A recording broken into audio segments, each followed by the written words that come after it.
Thank you, MEREDA. This is quite an honor to be in front of you. Good morning to you all, and I hope I have an opportunity here to tell you just how much things are flourishing in the Bath, Brunswick, Topsham area. First of all, and where's my clicker? What I did want to do is spend just a few minutes sort of catching us up because we haven't had an opportunity to really cover this arena in much detail. So just going backwards a little bit to around 2013, we basically saw a real resurgence as far as the housing market was concerned, and then that was followed just shortly after that with commercial. Housing essentially from 2012 to 2013, we essentially saw a 40% increase in total sales volume. As far as the commercial development is concerned, one of the things that is a draw to our area is the fact that approximately 2/3 of the state's population is within 35 miles of the interstate interchange, and our interstate interchange there in Topsham actually has higher traffic counts than the main mall. Growth we've seen in manufacturing with Monteleka, medical office with a lot of the Mid-Coast Hospital projects, financial with a lot of the banks, elder care, Avita broke ground recently, and then retail as well. We've seen quite a bit of movement towards the Topsham Fair Mall arena. I do want to take just a second and thank a number of folks that have helped me compile this.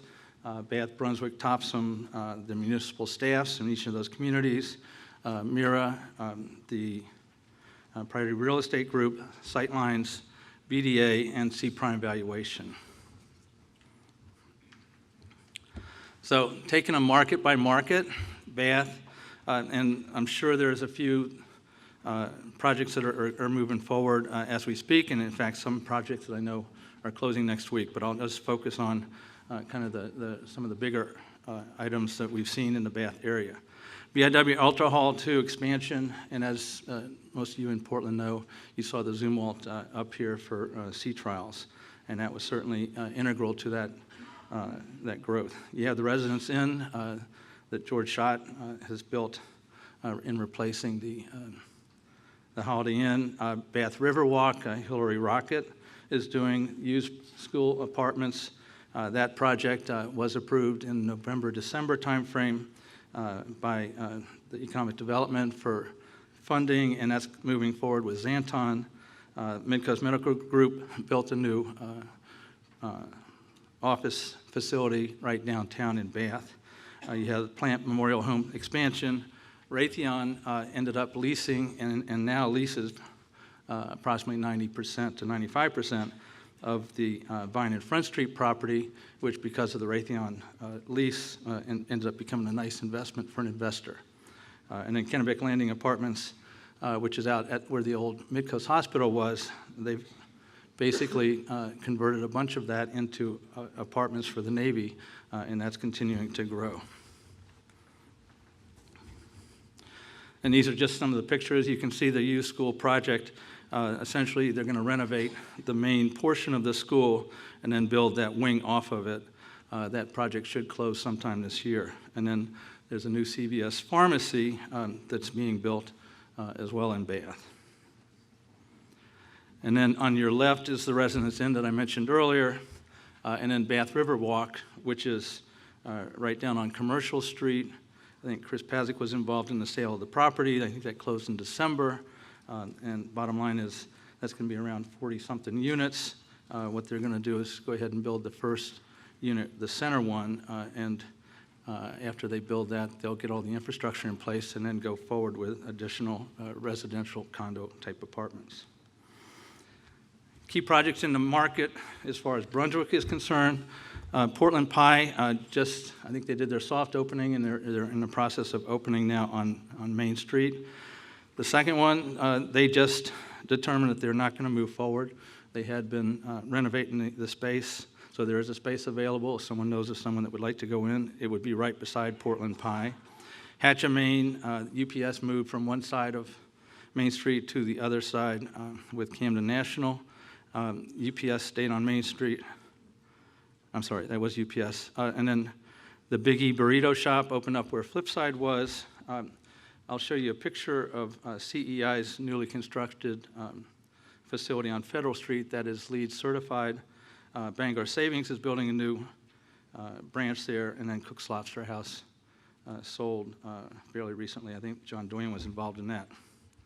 Brunswick continues to have very low vacancy rate on Main Street, and one thing, I don't think I'm announcing anything, but they just got recognized for their downtown as a National Historic downtown.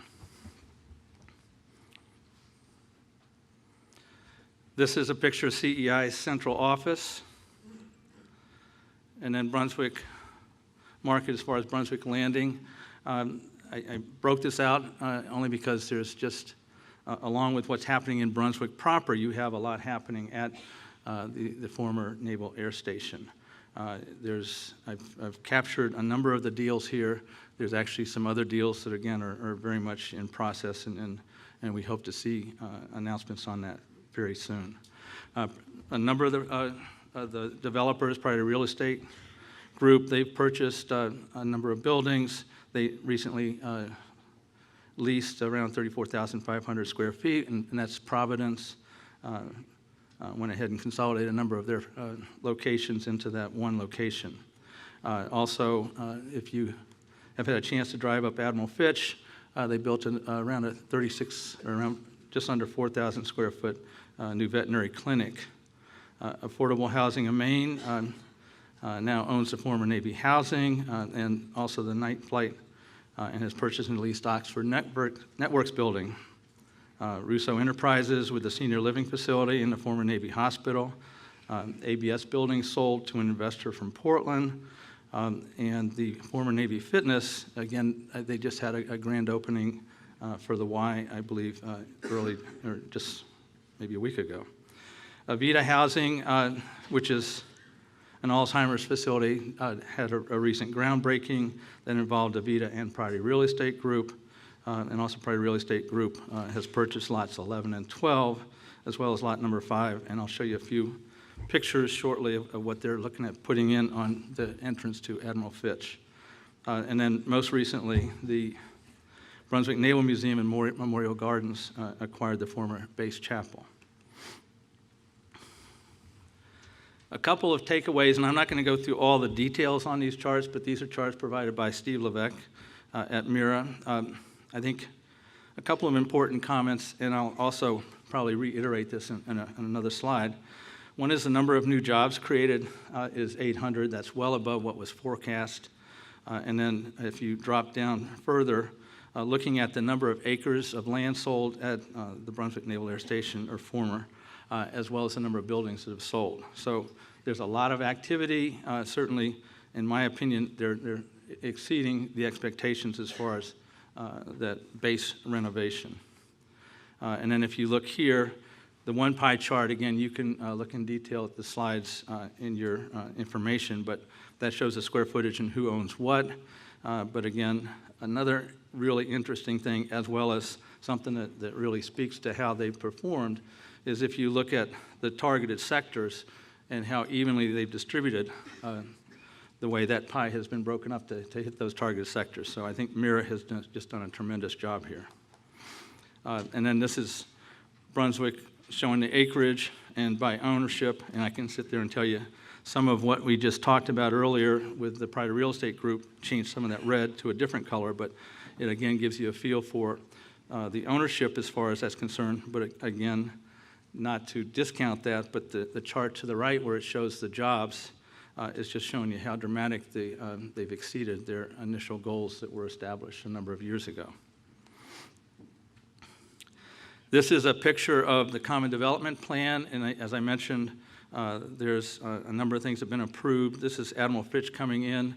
It shows office buildings. There's a C-store in Irving, and some additional office buildings, and then as you come around that corner is right where the veterinary clinic is. There's a picture of the Sunray Veterinary Clinic, and then beside it is the proposed service station and C-store. And you should, again, see a lot of that work coming to get, starting this year.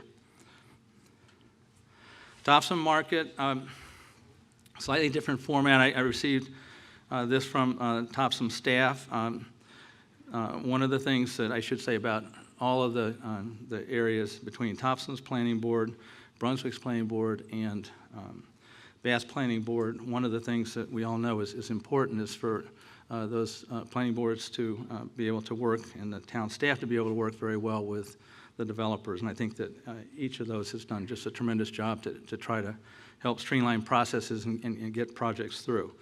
In particular, in Topsham, we approved 2 subdivisions, 6 site plans, and 5 site plan amendments since July 1st of 2014. We've had a number of openings and groundbreakings. I won't read through all of them, but Lamy Wellahan's moved from Cook's Corner over to the end of the Topsham Fair Mall Strip where the Village Candle used to be. Bureau of Motor Vehicles moved into actually a new portion of the old Napa store on 201. Days Jewelers moved over from Merry Meeting Plaza to Topsham Fair Mall. Wicked Joe moved into, and Hillary Rocket's development company redeveloped the former commissary, and which then Wicked Joe bought from Hillary Rocket. Smitty Cinema is in the end of the Village Candle space, or what was former Village Candle space. River Landing was Amenity Manor. That's a project that Kevin Bunker did a tremendous job with that. Essentially, after they got it built, they thought they were going to have to market it. They didn't have to market it. Things just filled almost as quickly as they had it up. Firehouse Tumbling is the old fire station. It was at the annex. That was in September. And then there's 2 additional projects that have been approved, and actually more since then, where Woody's came through and actually had a site plan amendment just the other night. And then we're looking at another project that Dan Catlin had approved for a medical structure to go in at 100 Park Drive.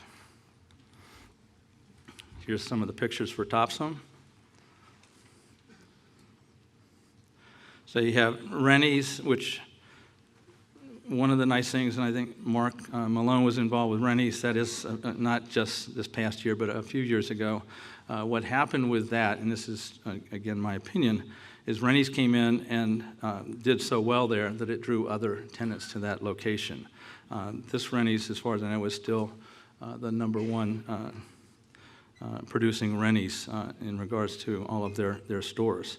You see Smitty's up top, and then that building at the bottom is the new medical facility built for Midcoast Hospital on the connector and the back end of actually between Highland Green and the Highlands.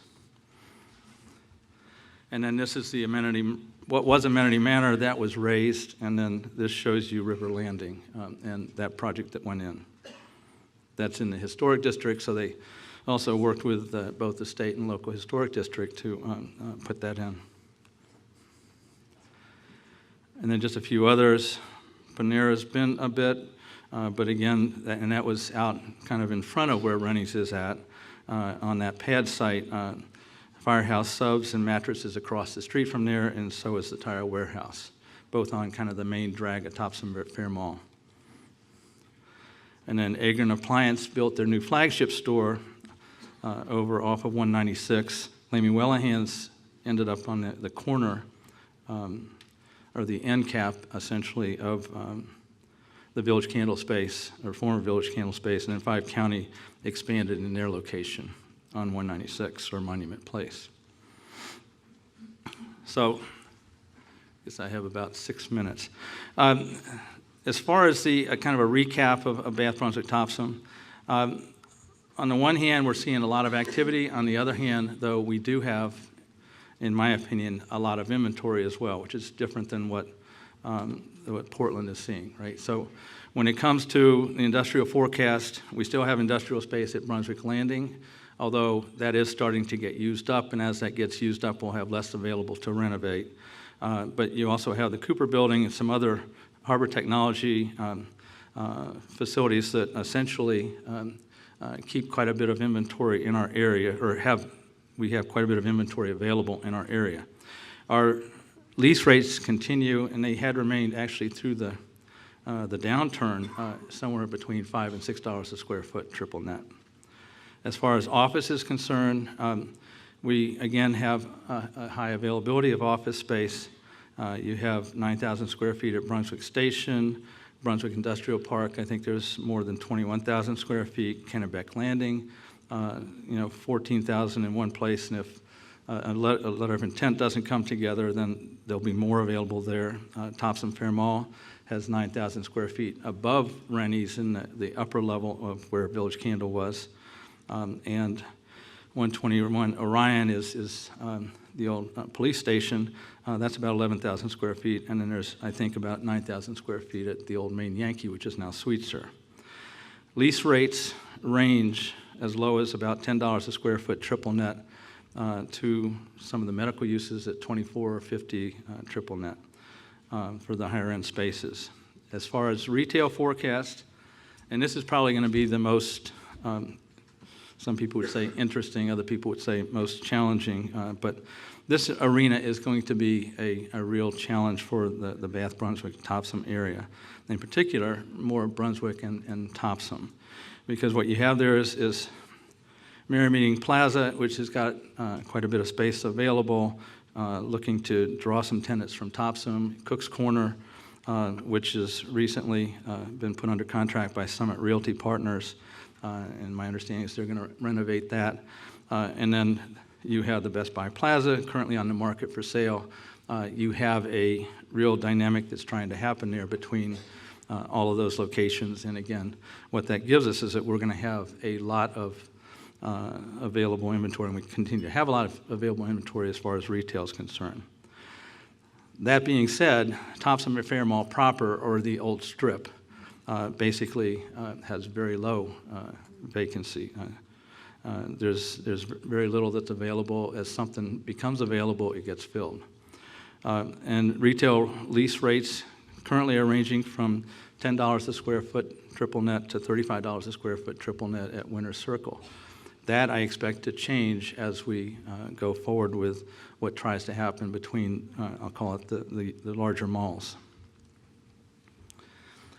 Medical, probably the biggest thing, and I think you've all seen this in the papers, but the biggest thing we need to see happen there is to really understand and realize what the impact of the Midcoast Parkview merger is, because you had some new construction for Midcoast Hospital, but you have a lot of space that was part of Parkview as well. So it's going to, I think, end up restabilizing itself. That all being said, over and above what Midcoast and Parkview are doing, we're seeing quite a bit of activity as far as medical office space, at least people looking into additional medical office space in our area. And I've got the yellow light. Okay. Retail, I think I talked about it. At Topsham Fair Mall, you have around 750,000 square feet of retail just in that area. But again, we're seeing that we are going to start to see a rate war as it comes together. In particular, I know of at least one 22,000 square foot tenant that's probably looking to shift and move across the river. Also, we saw Tim Hortons close 38 stores in the New England area, 11 of which are in Maine. So I think I'm on my last slide here. Good. So a couple of things. One is, as most of you probably know, BIW is working on a Coast Guard proposal, and I expect that BIW is going to win, right? Part of the reason, and I spent 22 and a half years at BIW, so I have a little bit of a personal feel for it, but that being said, the work that BIW, I'll say management and the unions have done to reestablish a contract and a number of other things that have happened there, I think really set the stage for BIW to be competitive and to win that contract. When that happens, that's going to dramatically change all sectors as far as what's available. I can talk to the demand for office and everything else that's going to be created as a result of that. Cap rates, while we're seeing some decline there, we're not going to hit national levels, but we probably will end up around Portland levels. I think Brunswick Landing will continue to outperform kind of outside the gate as far as absorption rates and so forth. New development and construction both, and we're seeing this in our planning boards where more and more is looking at new development. But new development and construction, both residential as well as commercial, will grow dramatically as redevelopment opportunities decline. And then, as I mentioned earlier, I do expect that we're going to see a significant rate war between the bigger mall areas, in particular Topsham to Brunswick. So thank you very much for this opportunity, and please feel free to contact me later.